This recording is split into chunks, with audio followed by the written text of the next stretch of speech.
በኢትዮጵያ ለውጡን ተከትሎ ጠቅላይ ሚኒስትር ዶክተር አብይ አህመድ ወደ ስልጣን ከመጡ ወዲህ ሀገርን የሚያኮሩ ትላልቅ ስራዎች እየተሰሩ መሆናቸው ተደጋግሞ ይጠቀሳል። በሀገሪቱ የተጀመረውን ሁለንተናዊ ለውጥ በማስቀጠል የበለጸገች ሀገር ለመገንባት የተጀመሩ ጥረቶች መጠናከር እንደሚገባቸውም ይነገራል።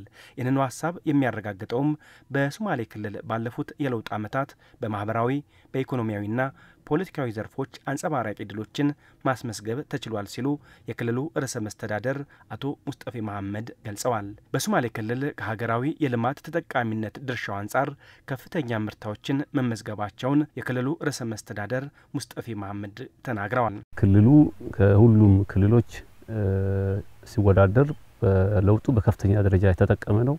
ከሰላም አንጻር፣ ከልማት አንጻር፣ ከህዝብ ነጻነት አንጻር እና ከአገራዊ የልማት ተጠቃሚነት ድርሻውን በማግኘት አንጻር ከፍተኛ እምርታዎች ተገኝቷል።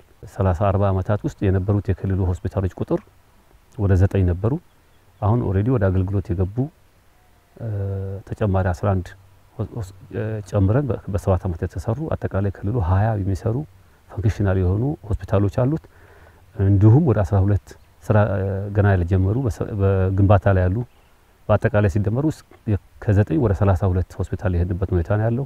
በክልሉ ያለውን የውሃ ተደራሽነት ከማስፋት አንጻር የተገኙ ስኬቶችና ሌሎችም በማህበራዊ ዘርፎች ያሉ ድሎችን ርዕሰ መስተዳደሩ አንስተዋል።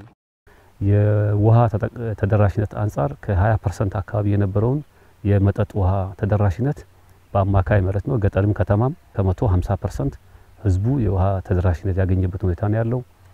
ከ700 በላይ ትምህርት ቤቶች ተሰርቷል። እንዲሁም መንገዶች ከ1500 በላይ የአስፋልትና የጥርጊያ መንገዶች በክልሉ በዚህ ለውጡ ጊዜ ተሰርቷል ማለት ይቻላል። ይሄ የሸበሌ ሪዞርት በ2 ወራት ውስጥ ተጠናቆ ያልቃል።